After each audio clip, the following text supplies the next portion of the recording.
There are those of us who've been in church all of our lives.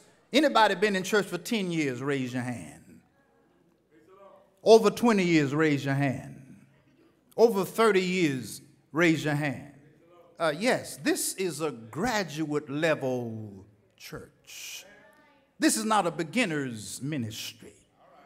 And so then, since we are a graduate level church, there are some things we ought to know.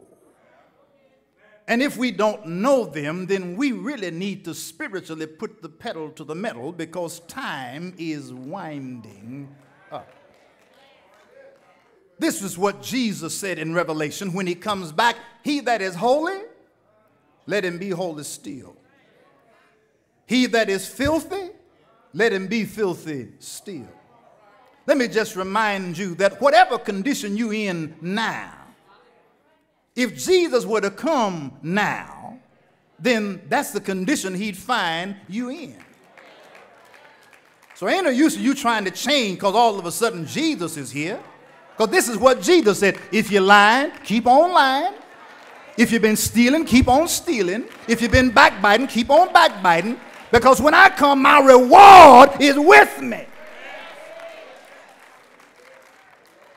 So then, my brothers and sisters, as Jesus breaks it down after having told them that there are people that want to get into the sheepfold. Why they want to get in there anyway? Because the sheep have blessings that nobody else can get.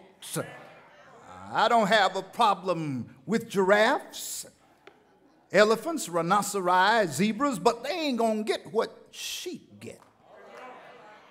I know that there are tigers and bears, lions.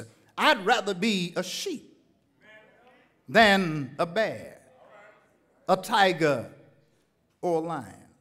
In fact, maybe we ought to name our team the Detroit Lambs.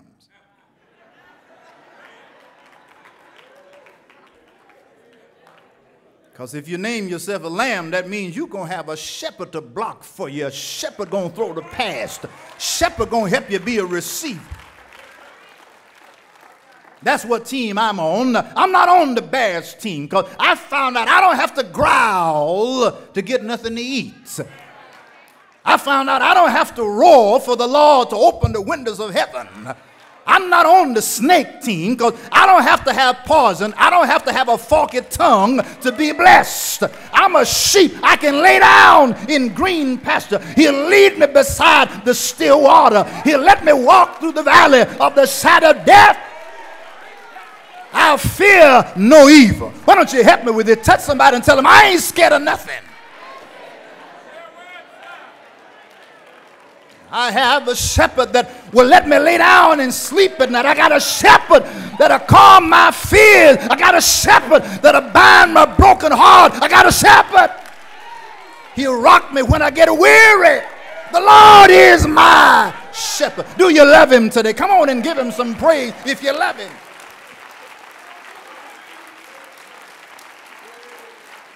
This is why, my brothers and sisters, if you have a shepherd, you ought to talk like you got a shepherd. If you got a shepherd, you ought to sing like you have a shepherd. You ought to live like you got a shepherd. Jesus said, don't worry about what you're going to eat, what you're going to wear, how you're going to make it. I know I'm going to make it because I got a shepherd.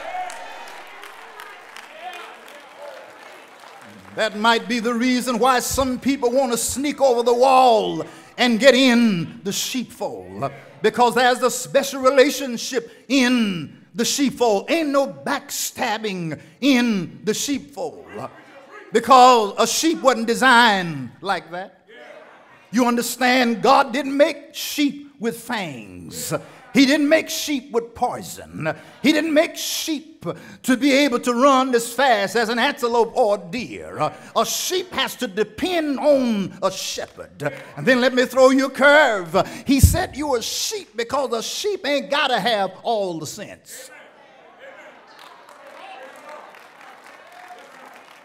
So if you say I'm dumb enough to lean and depend on Jesus. I ain't got no better sense than to take God at his word.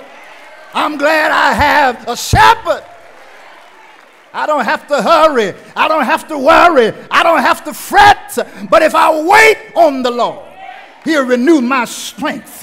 He'll let somebody dumb as I am mount up with wings as eagles, run and not be weary, walk and not faint. At least I got sense enough to have a shepherd. I don't care if you got a PhD, you still need a shepherd. I don't care if you got a 357 Magnum, you still need a shepherd. I don't care if you got stocks and bonds, you still need a shepherd. So when your Magnum fails, when your bonds fail, when your banks fail, your shepherd never fails. Come on and help me praise him, somebody. Thank God I have a shepherd. Oh yes, Jesus wants us to know it's a good place to be in the sheepfold. And that is why I thank God that Jesus guards the sheepfold. He said, I am the gate.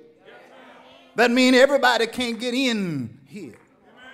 Let me tell you that some people can't understand why they can't get in here. Some people want to try to figure out a way, how do I get in? Can I join? You can't join the sheepfold. You can't even join the church. And so I want you to change your terminology, because that's not kingdom experience terminology. It is impossible to join the church, because if you could join, wolves could become a member of the sheepfold. If you could join, snakes could be in here. If you could join, zebras could get it. This ain't no zoo. Might be Kalamazoo, but it's a sheepfold in the zoo. And so when I'm in the sheepfold, that means I don't have to worry about my safety. I don't have to worry about my future. I don't have to worry about my life, because I have a shepherd. And then Jesus says, I'm not going to allow the hireling to take over the sheep. The hireling has a good resume, but he's still a hireling. The hireling has experience, but he's still a hireling. Or as the New Living Translation says, a hired hand. And a hired hand will go on strike. A hired hand will get mad and quit. A hired hand will tell you, I'm tired. I'm not going to do it anymore. But if you are the shepherd, you got to lead when your nails are in your hands and nails in your feet. If you're the shepherd, you got to lead with thorns in your brow. Have you ever prayed with tears in your eyes?